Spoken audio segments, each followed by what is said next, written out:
اعوذ باللہ من الشیطان الرجیم بسم اللہ الرحمن الرحیم السلام علیکم ورحمۃ اللہ وبرکاتہ۔ حضرت سلیمان علیہ السلام حضرت داؤد علیہ السلام کے بیٹے تھے، جن کا قصہ آپ سب سن چکے ہوں۔ قرآن پاک میں آپ کا ذکر سورہ بقرہ، سورہ انعام، سورہ انبیاء، سورہ نامل، سورہ سبا اور سورہ سواد میں آیا ہے۔ اللہ تعالیٰ نے آپ کو بھی نبوت اور بادشاہت دونوں عطا کی تھی۔ انسانوں کے علاوہ جن، ہوا اور جانور بھی آپ کے تابع کر دیے تھے۔ آپ ان سب کی بولیاں بھی سمجھتے تھے اور بولتے تھے۔ آپ کے زمانے میں بنی اسرائیل کو بہت بڑائی حاصل ہوئی جو اس سے پہلے کبھی نہ ہوئی تھی۔ حضرت سلیمان علیہ السلام بھی باوجود اتنی طاقت اور سلطنت کے اللہ کی یاد میں مشغول رہتے تھے۔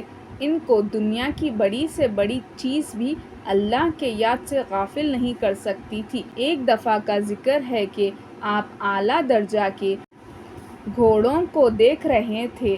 ان کے دیکھتے دیکھتے عصر کی نماز کو دیر ہو گئی۔ آپ نے ان کو پھر بلایا اور ان کی پنڈلیاں اور گردنیں کاٹ ڈالیں تاکہ جن کی محبت نے اللہ کی یاد سے غافل کر دیا، ان کو ختم کر دیا جائے۔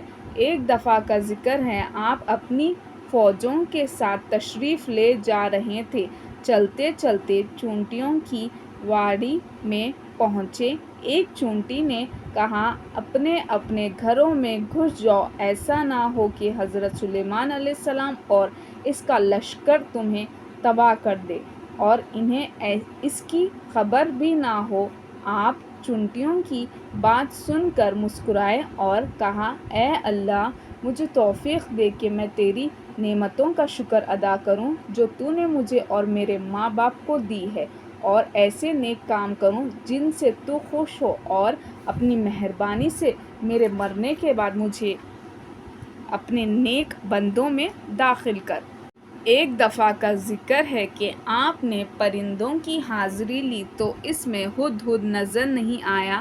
آپ نے فرمایا کہ اس کی غیر حاضری پر ہم اس کو سخت سزا دیں گے یا ذبح کر دیں گے، ورنہ اس غیر حاضری کی وجہ بیان کریں۔ تھوڑی دیر بعد ہدہد آ گیا۔ اس نے عرض کیا کہ سبا کے شہر سے بالکل صحیح خبر لے کر آیا ہوں۔ میں نے ایک عورت دیکھی ہے جو وہاں حکومت کرتی ہے۔ اس کے پاس ہر طرح کا سامان ہے۔ اس کا بہت بڑا تخت ہے۔ ملکہ اور اس کی قوم کے لوگ سورج کو سجدہ کرتے ہیں اور شیطان نے ان کو سیدھے راستے سے روک دیا ہے۔ ہدہد نے بیان ختم کیا تو آپ نے اس ملکہ کے نام یہ خط دیا، اللہ کے نام سے شروع کرتا ہوں جو بڑا مہربان نہایت رحم کرنے والا ہے۔ ہم سے سرکشی نہ کرو اور فرمانبردار ہو کر ہمارے دربار میں حاضر ہو۔ اور فرمایا کہ اسے سبا کے ملکہ کے پاس لے جاؤ، پھر دیکھو وہاں سے کیا جواب ملتا ہے۔ سبا کی ملکہ نے، جس کا نام بلقیس تھا، یہ خط اپنے درباریوں کو پڑھ کر سنایا اور ان سے پوچھا کہ تم اس کی بابت کیا کہتے ہو؟ سب نے ایک زبان ہو کر کہا کہ ہم بڑے طاقت والے اور بڑے لڑنے والے ہیں، ویسے آپ کو اختیار ہے جو حکم دے۔ ملکہ نے کہا، بادشاہ جب کسی شہر میں داخل ہوتے ہیں تو اسے تباہ و برباد کر دیتے ہیں، اور ایسا ہی یہ بھی کریں گے۔ میں ان کے پاس کچھ تحفہ بھیج کر دیکھتی ہوں کہ میرے ایلچی کا جواب لاتے ہیں۔ جب ایلچی تحفہ لے کر آئے تو حضرت سلیمان علیہ السلام نے ارشاد فرمایا، تمہارے تحفے تمہیں کو مبارک ہو، تم انہیں واپس لے جاؤ۔ جب ایلچی نے واپس جا کر بلقیس سے حضرت سلیمان علیہ السلام کی باتیں کہیں تو وہ دربار میں حاضر ہونے کی تیاریاں کرنے لگی۔ ایلچی کے واپس جانے کے بعد حضرت سلیمان علیہ السلام نے اپنے دربار والوں کو حکم دیا کہ ملکہ کے تخت کو ہمارے پاس لے کر حاضر ہو۔ ایک بڑا دیو بولا کہ میں اس سے پہلے کہ آپ دربار سے جائیں آپ کی خدمت میں پیش کر دوں گا، مگر ایک شخص اور کہ جس کو اللہ نے کتاب کا علم دیا تھا، اس نے کہا کہ میں آپ کے آنکھ جھپکانے سے پہلے تخت لے آؤں گا۔ چنانچہ آپ کی خدمت میں پیش کیا گیا تو آپ نے فرمایا میرے اللہ کا امتحان ہے کہ اس کا شکر ادا کرتا ہوں یا نہیں۔ بہرحال تخت کی صورت بدل کر بچھا دیا گیا اور بلقیس آ گئی تو اس سے پوچھا کہ تمہارا تخت بھی ایسا ہی ہے؟ بلقیس نے جواب دیا، یہ تو بالکل ویسا ہی ہے، اور ہم تو پہلے ہی آپ کی شان و شوکت اور قوت و طاقت کو جانتے تھے اور آپ کو مان گئے تھے۔ جس چیز کو یہ اللہ کے سوا پوچھتی تھی، اس نے اس کو اب تک سلیمان علیہ السلام کے پاس آنے سے روک رکھا تھا۔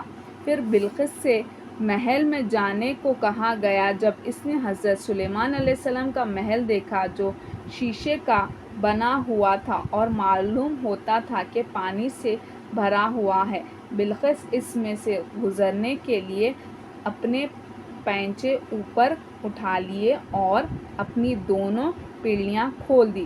حضرت سلیمان علیہ السلام نے دیکھا تو فرمایا، یہ محل ہے جس میں شیشے جڑے ہوئے ہیں۔ غرض جب بلقیس کو اپنے مذہب کی غلطی معلوم ہوئی تو پکار اٹھی، اے اللہ، میں نے جو اب تک اتنی مدت تک سورج کی پوجا کی اور میری وجہ سے میری قوم بھی اس کو پوجتی رہی، تو میں نے اپنے اوپر ظلم کیا۔ اب میں سلیمان علیہ السلام کے ساتھ تمام جہانوں کے پالنے والے پر ایمان لاتی ہوں۔ حضرت سلیمان علیہ السلام اتنے بڑے نبی اور اتنے بڑے بادشاہ تھے کہ انسان، جن، پرندے اور ہوا سب ان کے تابع تھے، مگر آپ غریب اور بے کسوں کے ساتھ بیٹھ کر کھانا کھاتے تھے اور اپنے ہاتھ سے چٹائیاں و ٹوکریاں بنا کر روزی کماتے تھے۔